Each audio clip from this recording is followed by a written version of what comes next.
All right, welcome back, everybody.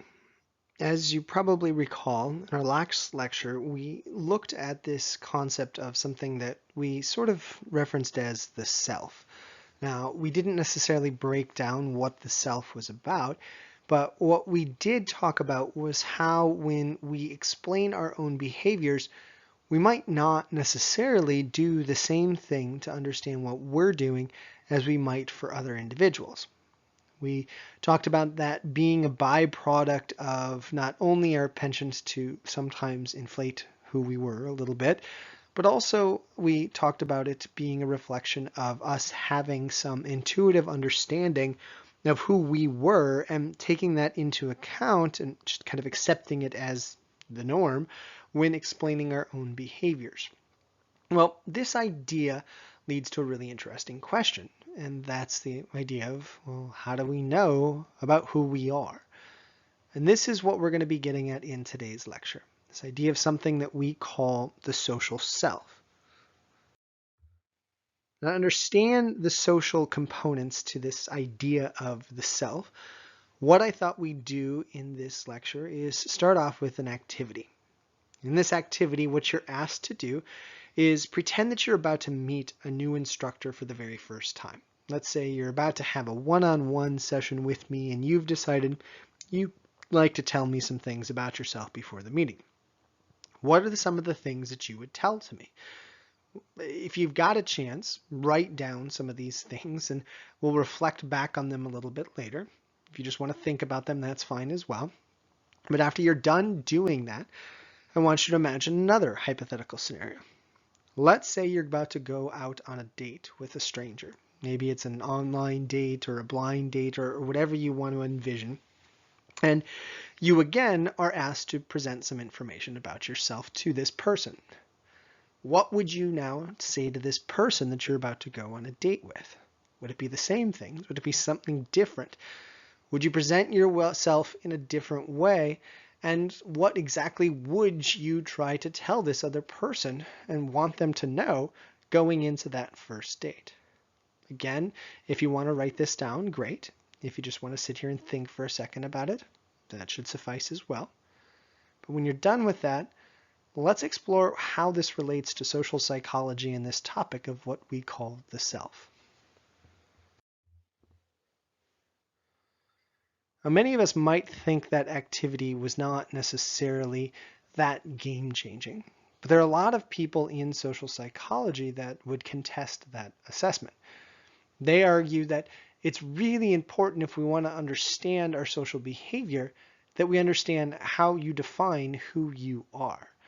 And social psychologists are not alone in this stance. If we look at our history, what we see is numerous cultures really stressing the importance of the self. In fact, there was a famous statement in many Roman buildings, "Gnothi Soton." I believe it was the Romans, maybe it was the Greeks. I always get that mixed up. But anyway, this term, "Gnothi Soton," was over many buildings in Italy for centuries, and I believe in Greece as well. And this term, this phrase, was essentially translated into this statement, "Know thyself." The stress, the importance was that if we wanted to understand the world around us, if we wanted to be more successful, the first step along that path was to have an understanding of who we were, what this self was. So let's finally define this thing that we call the self. We're talking about the self as social psychologists. We're talking about this very multifaceted, complex thing that comprises all the different thoughts and perceptions about who we are. Essentially, we do eventually form some definition of ourself. That doesn't mean that our self has to be consistent across every situation like we saw in the activities before. One of the things that people studying the self talk a lot about are these ideas of different selves. As you see in the slide to your right, you have these past selves and present selves and future selves that many people talk about. But even within different contexts in all three of those things, we can break this down even further. One of the terms that's used a lot by social psychologists is this thing called the social self. This notion that essentially we define a self for numerous different situations that we find ourselves in. So you probably have a self for school, you have a self for your family, you have a self for your friends, you probably have maybe a self for a romantic partner or somebody that you'd like to be in a romantic relationship with. And all these selves probably have some underlying overlaps, and we can sort of use that to define what your self is in general. But lots of social psychologists would argue that we can't discount those socially derived components of the self as well. And in fact, they talk a lot when looking at this social self about the importance of something we've discussed earlier, these ideas of schemas, these notions of kind of who we are and what situations should be approached in what way when we find ourselves across the different contexts. And what this results in with the use of different schemas and different social selves is sometimes variability from situation to situation in how we behave and how we interpret the world around us. Now, some of you might be asking at this point, what are the triggers then to these things that make us put on different faces or go in different directions when we find ourselves in a spot where a different social self is activated? Well, there's a lot of underlying things that seem to trigger different impressions of the situation and the different schemas that we just talked about. One of the classic examples that's often cited is how we behave with our family versus how we behave with our friends. Most of us like to think of ourselves as extremely consistent, but it's very tough for any of us to deny that the way we're with our friends is not always the same way we are with our family. If you see yourself as very consistent and universal across both those situations, more power to you, I guess, or maybe you should really assess if that's completely true. But I'm guessing even if there is that consistency, you might not see consistency in every situation. And maybe the you are in class is slightly different than how you behave with your friends or family. Maybe the you in a romantic relationship or in some type of religious group that you're a part of or some type of institute that you've become a member of. You act differently. You do things that aren't quite the same. And the reason why you do these things, according to social psychologists, is that you're activating different schemas, making sense of things differently when you find yourself in different contexts. Maybe it relates to those scripts that we talked about earlier where you've determined what you need to do in successive order to behave appropriately in that situation. Maybe it activates different schemas about people or ways to perceive things. Regardless of which schemas are being activated, the point is that there are certain overarching things that tend to push all of us in specific directions. There could also be random stuff, right? There could be you as the dog walker versus you as the person that goes out with friends. If for some weird reason when you walk your dog, certain schemas are activated and it shifts your impression of who you are and how you should behave appropriately.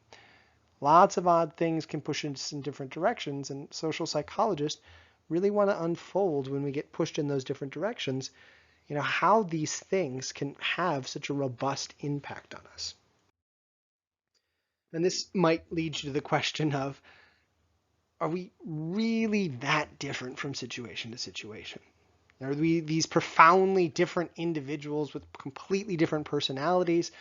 Or are there just little tweaks, little alterations in our behavior?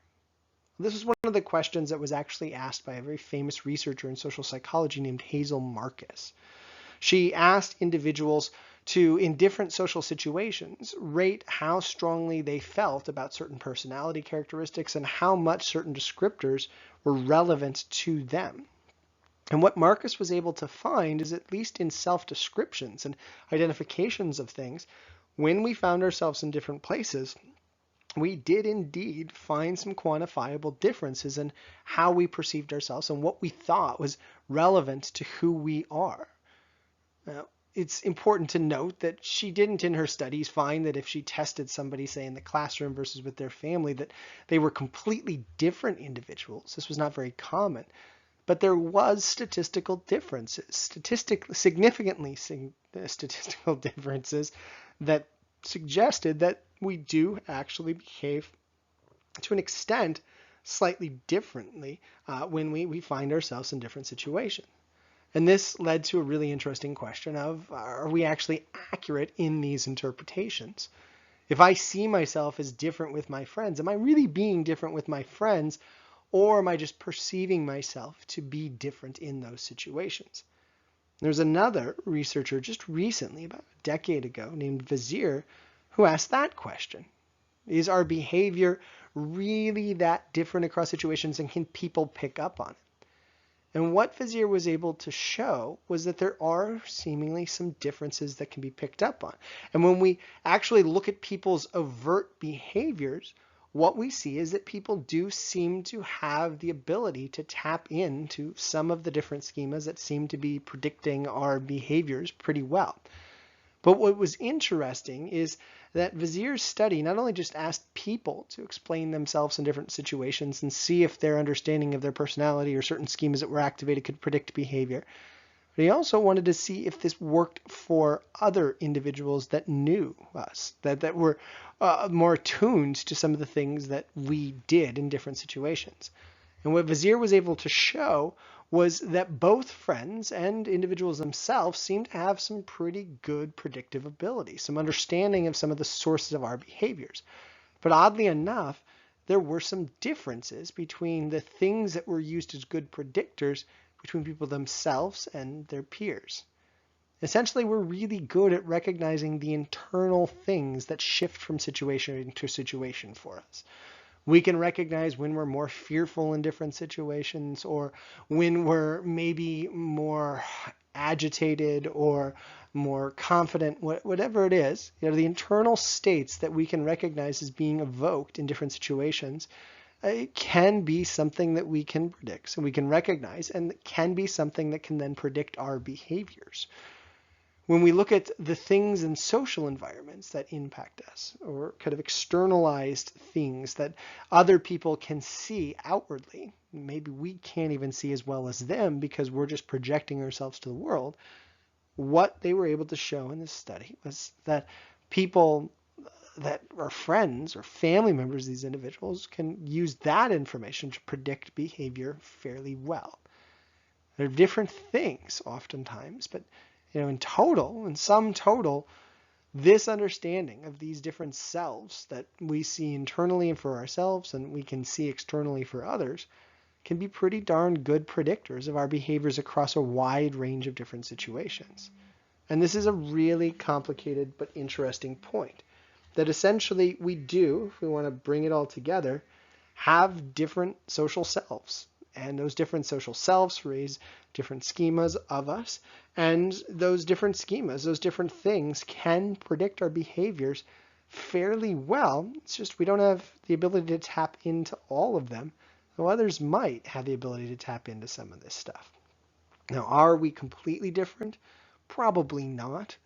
But there's enough difference for us to be able to, as researchers, verify that there are quantifiable changes that we undergo when we put ourselves in different situations. Now, this recognition that our peers, those around us, essentially our social world, can get a sense of who we are and use those things to predict our behaviors leads to a really interesting question. And that's whether or not those social individuals, those people in our environment, aren't only triggering us to raise new schemas and decide to behave differently, but whether or not they can also impact the formation of schemas and recognize who we are in different ways. Now, there's a number of different theories that have been presented over the years to suggest that friends and peers go beyond just providing us a chance to make sense of who we are. They might actually provide to us those mirrors that we need in order to understand ourselves better. One of the terms that you'll sometimes hear discussed by social psychologists is this idea of something called reflected self-appraisals. This notion that in social environments, we can potentially tap into our thoughts and emotions and things that might explain why we're doing things that can give us insights to who we are. But oftentimes, what we might also do to understand ourselves is just look at our behaviors in those situations, linking those to the thoughts and emotions and other things that we at least think we were having at those moments, And we can often use those to give us a better sense of who we are in those different social contexts. In essence, it's saying that the way others see us can impact the way we see ourselves. Another theory that puts a lot more emphasis on friends is this thing called the social comparison theory, that suggests that in addition to using their interpretations of us and our recognition of our behaviors that we display with others, we can also use our friends or family members or other social groups to get a sense of who we are by just looking at who they are like, assuming that there is a decent amount of overlap between us and them. But this social comparison theory also surmises that while we're doing that, what we also do is gauge how much or less of something we possess by comparing ourselves directly to them, not the population as a whole. And this can bring up some really interesting effects. It can get us to sometimes overestimate our penchant for something or underestimate our penchant for something due to our friends or people that are around us that we're using to form that sense of self in the first place. You might see somebody who's pretty good at sports with their friends and peers who are maybe not that athletic to begin with, getting this overestimate of how athletic they actually are. Or you might see somebody who's a part of a very shy group that likes to take the lead and charge and talking, who suddenly thinks of themselves as a social butterfly because, well, in comparison to their peers, they're much more social.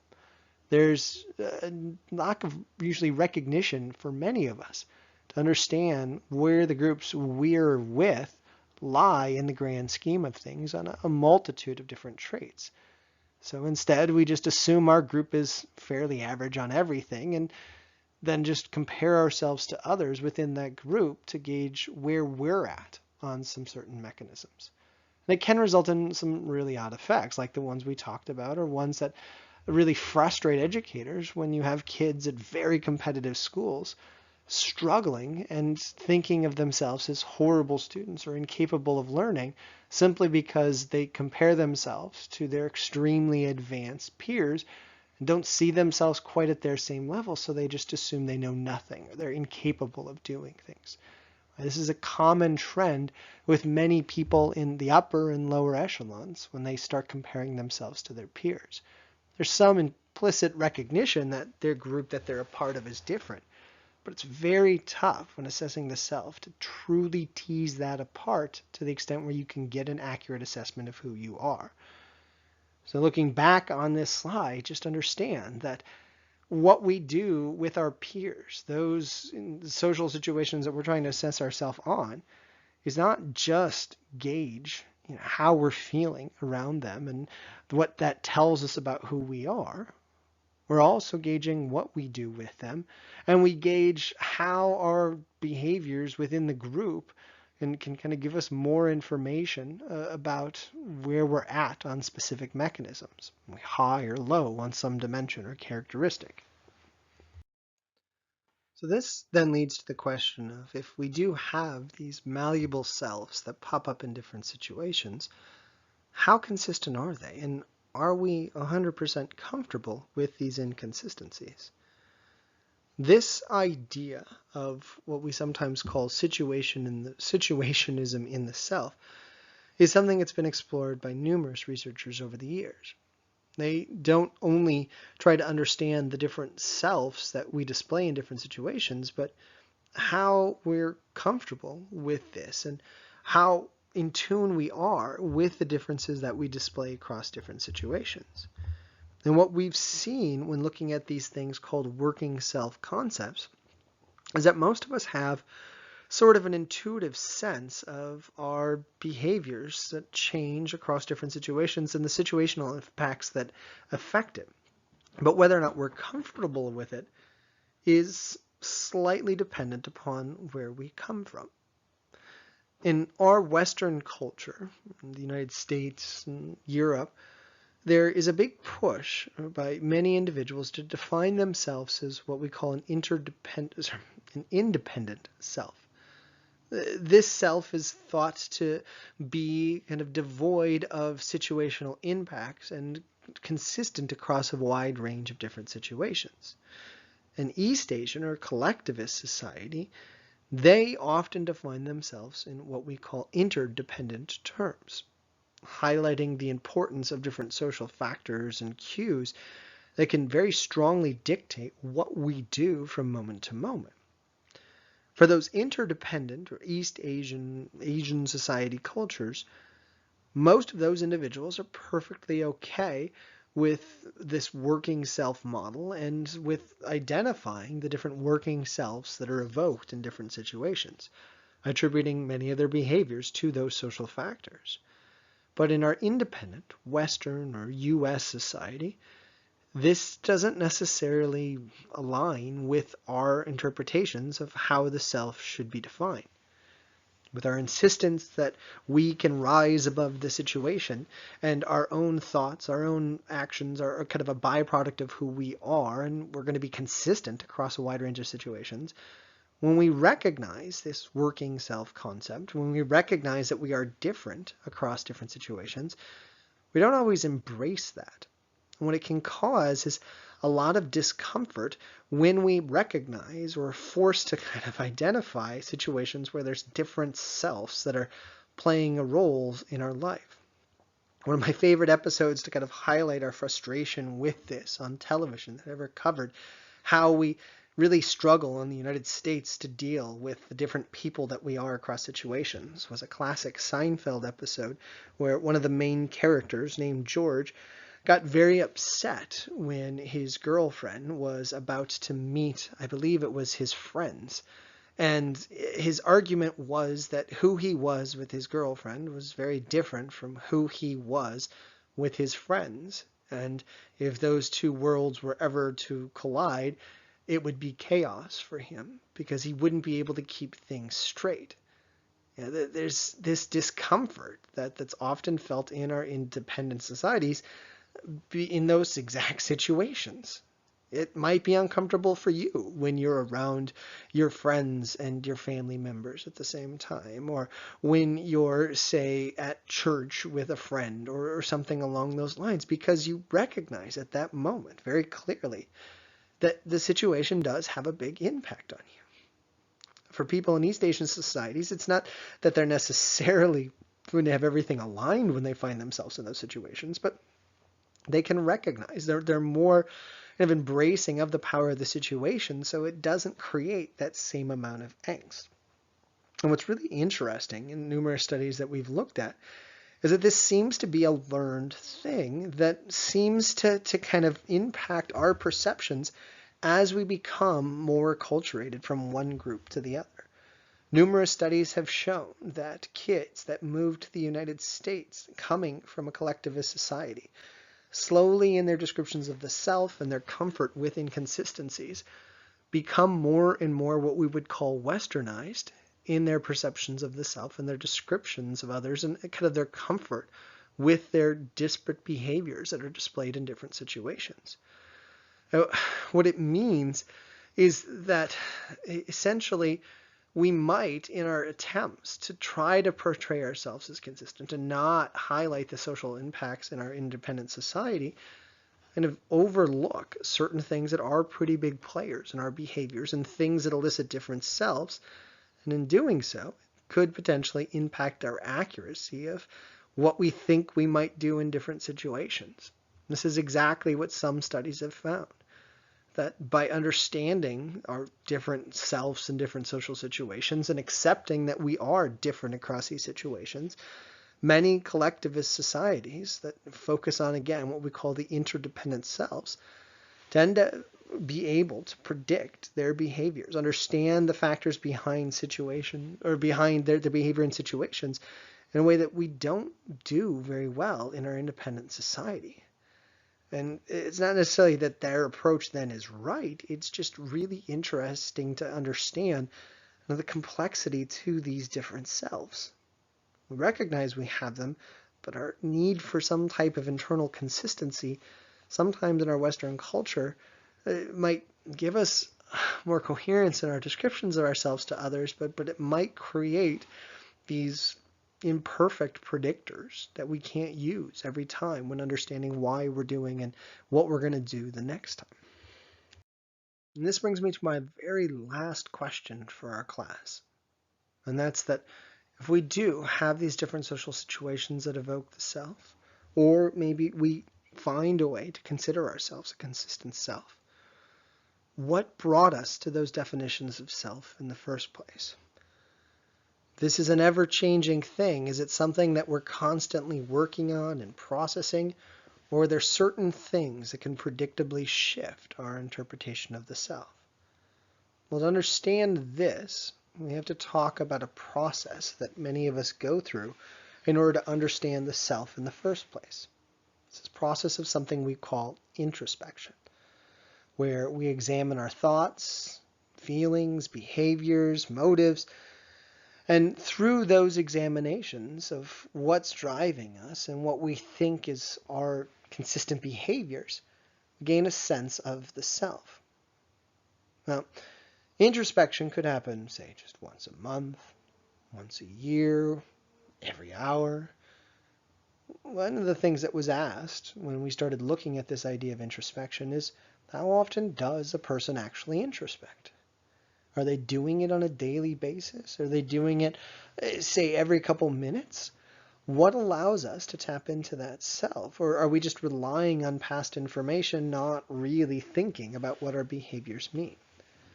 And one famous humanistic / positive psychologist named Mihai Csikszentmihalyi, who asked that exact same question a number of years ago. Now, Csikszentmihalyi's interest was more in the different types of selves we had and how this could relate to something called self-actualization and some spiritual elements to who we were, but his research is nonetheless pretty appropriate for this lecture.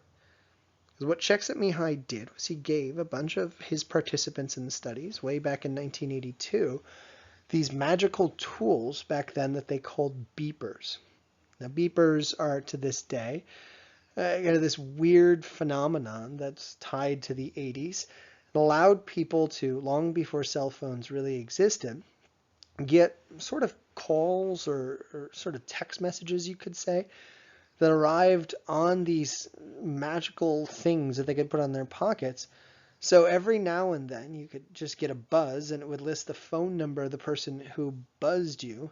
And then from that, you could either go to the nearest phone booth or phone in a room and call that number that you just got beeped on. Now, in 1982, what Csikszentmihalyi did with this study was he took a bunch of participants in, told them that for a week or two they were going to need to keep their beepers on them at all times.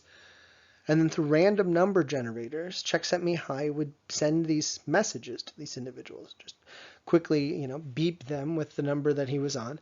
And they were instructed not to call him back, but to, when they got beeped, immediately write down what their thoughts were at the time.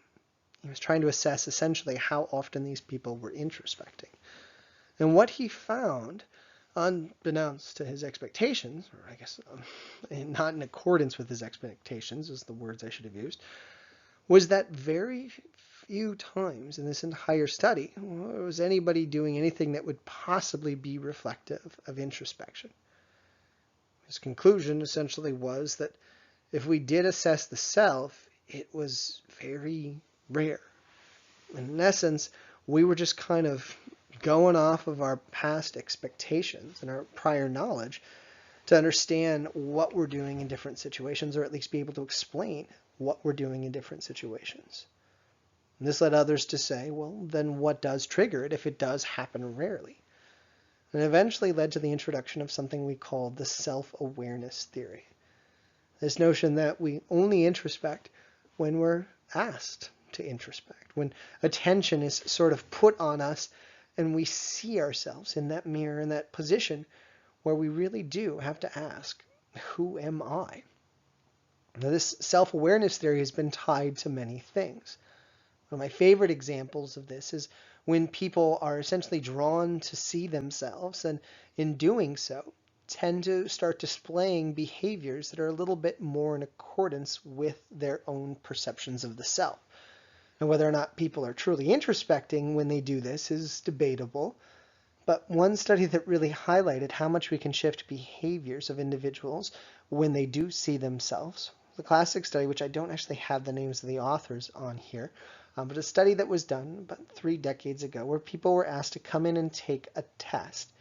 And this wasn't just any random test. This was a test that happened to be extremely difficult, but very doable if people within the test, when they were left to their own devices, collaborated with each other and essentially shared answers and common knowledge to get to the right solutions to all the problems. Now, in some iterations of this study, when people were allowed to be on their own and take this challenging test where they could cheat or couldn't cheat, in some iterations, these individuals were in a room where they couldn't see themselves at all. All they could see were the other participants. In another iteration, there were numerous mirrors present in the room that forced everybody taking the test to see their own reflection. And what they were able to find in this study was that cheating rates dropped significantly when people were in this room where there were a lot of mirrors. Maybe a few individuals contended that the mirrors were maybe one-way glass and that people were being observed while they were taking it, and that's why they behaved the way they did. But most researchers, when looking at this data, have concluded that this was actually a great example of the self-awareness theory in action.